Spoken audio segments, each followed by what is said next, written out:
Hello students, मैंने आपको पिछले वीडियो में पोषण के बारे में बताया था। उसी लेसन को आगे हम कंटिन्यू करने वाले हैं आज। लेकिन आज हम पढ़ेंगे पाचन के बारे में। पाचन मीन्स डाइजेशन। चलिए, पहला क्वेश्चन ये होता है कि पाचन आखिर होता क्या है। आप सभी जानते हैं, हम लोग दिन भर कुछ ना कुछ खाते रहते हैं, हमारे पेट में पहुंचता है। हम बार बार कहते हैं खाना पच गया, नहीं पचा, खाना पच गया, नहीं पचा। आखिर ये पाचन होता क्या है, इसको देखिए। जब भी हम खाना खाते हैं तो खाना हमारा पहुंचता है सबसे पहले एक भाग में। इसका नाम हम बोलते हैं आमाशय या स्टमक। आमाशय या स्टमक, इसमें खाना पहुंचेगा हमारा, वो होगा एक इस तरह के रूप में। इसे हम बोलते हैं लुगदी या कायम। इसे लुगदी या कायम बोलते हैं। अब इसके बाद जब ये खाना ऐसा पहुंच जाएगा तो इसमें कुछ रस निकलना शुरू होंगे, जिसे हम बोलते हैं पाचक रस या डाइजेस्टिव जूस। जब ये रस इसमें मिल जाएगा तब इसका पाचन स्टार्ट होगा। लेकिन बात वही फिर से आ जाती है कि आखिर पाचन क्या होता है। तो देखिए, जब भी हम खाना खाएंगे तो खाने हमारे बहुत सारी चीजें होती हैं, उनसे हमें कुछ लाभदायक पदार्थ चाहिए पड़ते हैं। जैसे एग्जाम्पल ले लीजिए, जो हमें इनसे मिलने वाले पदार्थ होते हैं वो होते हैं कार्बोहाइड्रेट्स। इसे हम बोलते हैं और नाम से भी शर्करा या सैकेराइड्स। इसके बाद आता है फैट, इसे हम बोलते हैं वसा। और थर्ड होता है प्रोटीन। ये सारी चीजें हमें मिलती हैं खाने से। लेकिन ये पाचन नहीं है, ये पाचन नहीं, ये तो हमारे वो चीजें हैं जो हम खा लेते हैं मिक्स करके। इनको हम बोलते हैं जटिल अणु, कॉम्प्लेक्स मॉलिक्यूल कहलाएंगे हमारे ये। अब पाचन क्या होता है? पाचन होता है कि जब यह सारे अणु जो हैं वो एक सरल रूप में आ जाएं, मींस ये बन जाए हमारे सरल अणु। अब सरल अणु क्या होंगे? इसमें सभी सैकेराइड्स, आप कोई भी चीज खाइए, सभी सैकेराइड्स अपना एक छोटा रूप लेती हैं, जिसे हम बोलते हैं ग्लूकोज। वसा जो है वो बदलता है बसीय अम्ल में और ग्लिसरॉल में। ये हमारे यूज वाली चीजें होती हैं। और प्रोटीन बदलता है अमीनो अम्ल में। अब देखिए, अब हमारी पाचन की डेफिनेशन बनती है। यहां पर पाचन क्या होता है? पाचन वह प्रक्रिया है जिसमें भोजन के जटिल अणु सरल अणुओं में परिवर्तित हो जाते हैं। इसे हम बोलते हैं पाचन। ये सारी चीजें हमारे शरीर के लिए बहुत लाभदायक होती हैं, क्योंकि इनसे कुछ ना कुछ हमारे शरीर में होता रहता है। आपको समझ में आ गया हो मेरे ख्याल में। चलिए आगे बढ़ते हैं। पाचन जो होता है उसको हम लोग, चूंकि लंबी प्रक्रिया है इसलिए हम उसको कई भागों में बांट के पढ़ते हैं। सबसे पहले हम पढ़ेंगे कि पाचन आखिर हमारे शरीर में होता कहां है। आपने अभी लिखा हुआ है पाचन, अब हम लिखेंगे यहां पर पाचन तंत्र। पाचन तंत्र, इसे हम बोलते हैं डाइजेस्टिव सिस्टम। देखिए, पाचन तंत्र मीन्स वो कोई भी भाग, हमारी बॉडी का कोई भी भाग जहां पर ये सारी प्रक्रिया चले, मीन्स भोजन को पचाने की प्रक्रिया चले, उसे हम बोलते हैं पाचन तंत्र। इसको हम पहले दो भागों में बांट लेते हैं। पहला पार्ट होता है आहार नाल, इसे बोलते हैं इंग्लिश में एलिमेंट्री कैनाल। और दूसरा पार्ट आएगा इसका हमारा, वो होगा पाचक ग्रंथियां, इसे हम बोलते हैं डाइजेस्टिव ग्लैंड्स। देखिए, पूरे पाचन तंत्र को दो भागों में बांट लेते हैं, पहला आहार नाल और दूसरा पाचक ग्रंथियां। आहार नाल क्या होती है? हमारे मुंह से लेकर जहां जहां भी हमारा खाना चलता है वो सारा हमारा कहलाता है एलिमेंट्री कैनाल या आहार नाल। कई भाग होते हैं इसके, इसका हम पहला पार्ट स्टार्ट करते हैं। सबसे पहले हमारा आता है मुख, यानी कि हमारा माउथ। आप जानते हैं जाहिर है खाना तो मुंह से ही खाते हैं, तो हमारा पहला पार्ट क्या आएगा? माउथ। माउथ में क्या है? देखिए हमारा मुंह अंदर से खोखला होता है, अंदर से खोखला होता है, इसलिए इसे हम लोग अलग अलग भागों में बांट सकते हैं।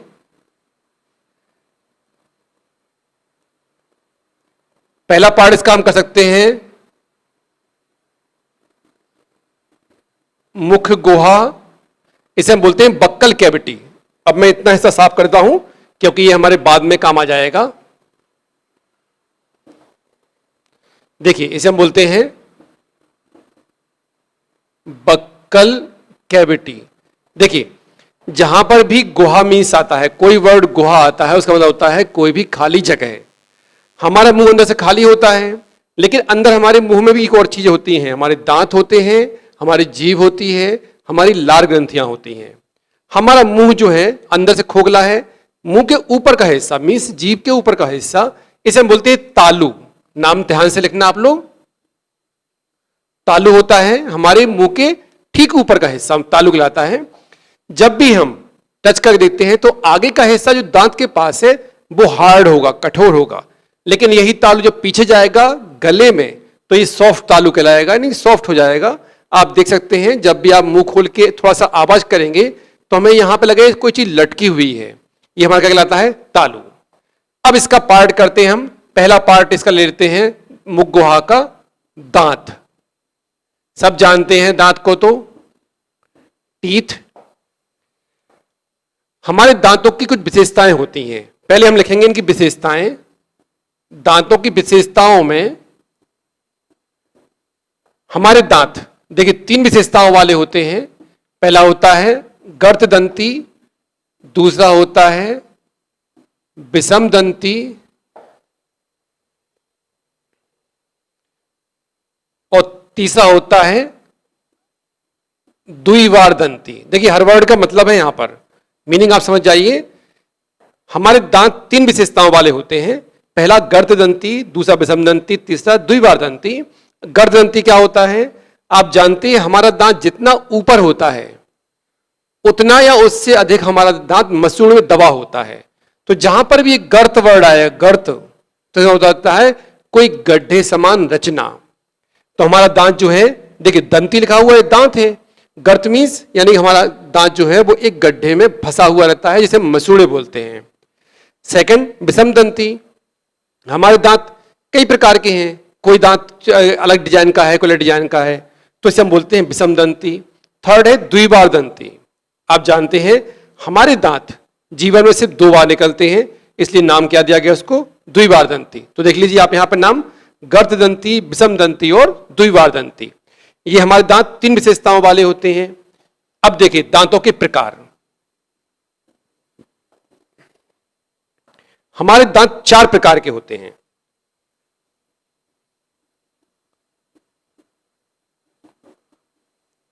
फर्स्ट नंबर सबसे आगे के दांत होते हैं हमारे।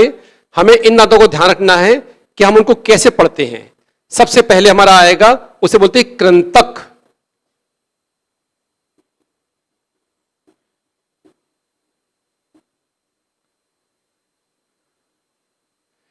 इंसाइजर्स पढ़ सकते हैं आप, इंसीजर्स पढ़ सकते हैं, आपको पढ़ने के हिसाब से है। पहला नंबर है कृंतक। देखिए हमारे दांतों में सबसे आगे 4 दांत नीचे और 4 दांत ऊपर, ये सबसे आगे के दांत जो होते हैं इन्हें हम बोलते हैं कृंतक। सेकंड नंबर होता है हमारा रदनक, इसे हम इंग्लिश से बोलते हैं कैनाइन। ध्यान रखिएगा ये दांत जो है हमारे ये 4+4 होते हैं, कैनाइन। कैनाइन हमारे इन 4 दांतों के पास में, एक यहां पे, एक यहां पे, एक ऊपर, यानी कि 4 दांत जो कि भोजन को चीरने फाड़ने का काम करते हैं, इसे बोलते हैं हम लोग कैनाइन। ये हमारे जाहिर है 2+2 होंगे, 2 ऊपर होंगे और 2 नीचे होंगे। थर्ड नंबर हमारा आएगा, इसे हम बोलते हैं अग्रचवर्णक। नाम होता है प्रीमोलर। हमारे इस दांत के जो कैनाइन होता है उसके पास के 2 दांत यहां पर, 2 ऊपर, 2 इस तरफ और 2 इस तरफ, तो इस तरह से हमारे 8, जब हम दाढ़ बोलते हैं दाढ़, वही होती है प्रीमोलर अग्रचवर्णक। अगर हम काउंट करेंगे तो ये पूरे मिलाकर हमारे होते हैं 2 + 2 + 2 + 2 यानी कि 8 होते हैं हमारे। अब आइए 4th नंबर पर। 4th नंबर होता है हमारा चवर्णक, इसे हम बोलते हैं मोलर। अब जाहिर है इन दांतों के पास यानी 2 दांत निकालने के बाद जब हम पीछे पहुंचते हैं तो 3 यहां पर, 3 यहां पर, 3 ऊपर और 3 ऊपर, यानी कुल मिला के हमारे 3 3 3 + 3 ये हमारे चवर्णक दांत होते हैं। चवर्णक दांत का लास्ट, देखिए चवर्णक दांत मीन्स हमारे मुंह के लास्ट यानी अंदर कोने में अंतिम चवर्णक दांत जो होता है, अंतिम चवर्णक दांत जो होता है उसे हम दूसरे नाम से बोलते हैं, इसे हम बोलते हैं अक्लदाड़। विजडम टीथ होती है ये, विजडम टीथ हमारे दांतों के सबसे लास्ट पॉइंट है ये, अक्लदाड़ बोलते हैं इसको हम लोग। इसमें क्या है, ये जो लास्ट की होगी यानी कि हमारे इन सभी में 1 1 1 और ये 1, ये 4 दांत जो हमारे होंगे वो कैसे होंगे, अक्लदाड़ होंगे। ये बहुत देर में निकलते हैं, लाइफ में बहुत देर में आते हैं, और नॉर्मली ये दांत जो हैं वो अपनी जगह से कहीं ना कहीं मुड़ जाते हैं, यानी कि अपनी परिस्थिति को चेंज कर लेते हैं, खराब हो जाते हैं बहुत जल्दी, इसलिए हमारे इन दांतों का यूज भी नहीं है कोई भी अक्लदाड़ का। तो ये हमारे दांतों की संरचना है, ध्यान से देख लीजिए दांत क्या होते हैं। हमारे मुख गुहा के अंदर दांत कितने प्रकार के, 4 प्रकार के, 4 टाइप्स होते हैं। पहला कृंतक, इंसाइजर्स या इंसीजर्स पढ़ सकते हैं आप लोग, ये हमारे 4 होते हैं, सबसे आगे के दांत होते हैं, ये किसी चीज को काटने का कार्य करते हैं। रदनक, कैनाइन, ये हमारे शार्प होते हैं, ये जो कृंतक के पास होंगे तो जाहिर है हमारे एक यहां पे एक यहां पे तो 2 ऊपर यानी 4 दांत होते हैं। अग्रचवर्णक, प्रीमोलर बोलते हैं इसको हम लोग, ये 2 + 2 + 2 यानी हमारी दाढ़ स्टार्ट होती है इन दांतों के बगल में, ये कहलाएंगे। और लास्ट चवर्णक या मूलक कहलाता है, ये हमारे होते हैं 3 3 3 बोथ साइड में। अब इनमें लास्ट दांत जो है उसे हम बोलते हैं अक्लदाड़। मैं बता दिया आपको अक्लदाड़ क्या होती है। चलिए अब इसके बाद सेकंड नंबर देखते हैं दांत के बाद। ध्यान रखिएगा ये सारा का सारा मुंह के अंदर वाला हिस्सा है। हम लोग पाचन के बारे में पढ़ रहे हैं, पाचन में सारी चीजें पढ़नी पड़ेंगी हमें। चलिए देखिए मुख गुहा के सॉरी दांत के बाद दूसरा आएगा हमारा जीभ, टंग। देखिए जीभ कोई खास नहीं, जीभ हमारी एक मांसल संरचना है। मांसल मीन्स जो सिर्फ मांस से बनी हुई है, इसमें कोई भी हड्डी नहीं होती जीभ में।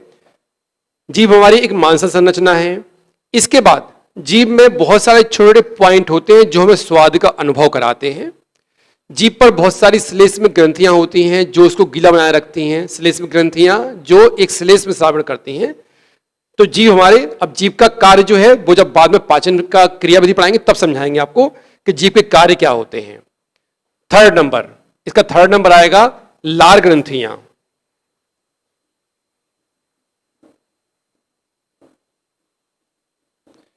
लार ग्रंथियां इसे बोलते हैं सैलिवरी ग्लैंड्स। सैलिवरी ग्लैंड्स हमारे मुंह में 3 प्रकार की मुख्य लार ग्रंथियां होती हैं जो कि 3 जोड़ी होती हैं। पहली लार ग्रंथि होती है हमारे सबसे आगे के हिस्से में, इसे हम बोलते हैं अधोजिह्वा। अधोजिह्वा जो जीभ के नीचे होती है, हमारे मुंह सबसे आगे। इस लार ग्रंथि में क्या है, दो एक जोड़ी होती हैं, ये लार का श्रावण करती हैं। दूसरा होता है अधोहनु, नाम ध्यान रखना, हिंदी नाम है सारे के सारे। अधोहनु लिख देता हूं बोर्ड पर। पहला होता है अधोजिह्वा, ये जीभ के नीचे होती हैं और संख्या में 2 होती हैं। दूसरा होता है अधोहनु, ये हमारे दोनों जबड़ों के मिलने के स्थान से थोड़ा सा नीचे ये जबड़े होते हैं हमारे, यहां पे थोड़ा सा आएंगे तो नीचे साइड में होती हैं, ये भी 2 होती हैं। और तीसरा होता है कर्णमूल ग्रंथियां। कर्णमूल लार ग्रंथियां, ये ग्रंथि जो है ये हमारे कान के ठीक नीचे इस वाले हिस्से में पाई जाती है। दोनों साइड एक एक होंगी तो जाहिर है ये भी 2 होंगी।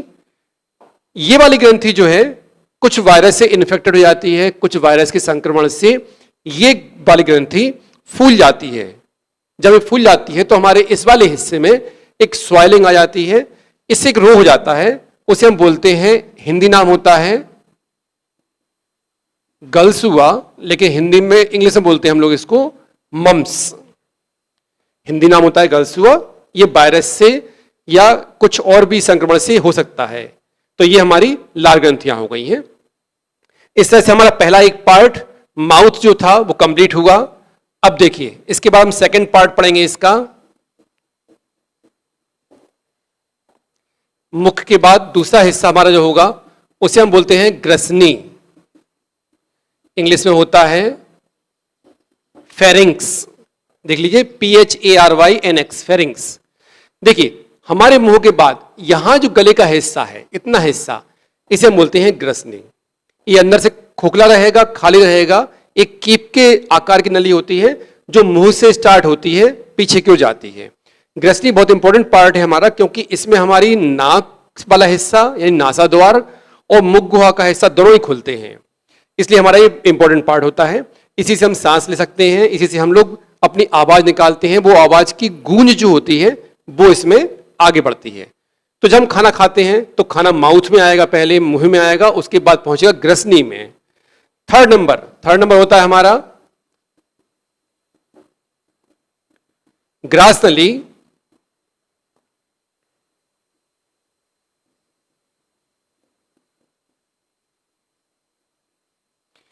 ईसोफेगस पढ़ते हैं इसको हम लोग, ईसोफेगस। ग्रास नली हमारी कौन सी नली है? जब हम गले से स्टार्ट करके यहां तक आएंगे तो ये हमारी ग्रास नली कहलाएगी। ये क्या करती है? ये ग्रास नली खाने को, सिर्फ जो हम खाना खाएंगे, चबाएंगे, निगल जाएंगे, तो उसको लेके आएगी नीचे आमाशय तक।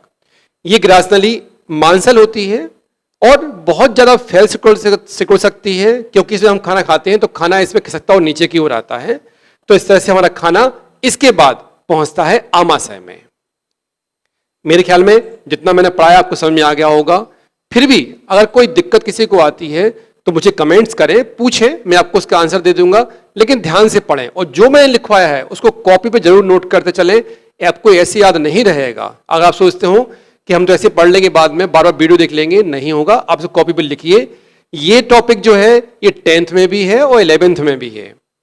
दूसरा, मैंने आपको हिंदी मीडियम के नाम के लिख के दिया है, लेकिन आप ये मत सोचिए जो इंग्लिश मीडियम के बच्चे हैं वो भी पढ़ सकते हैं।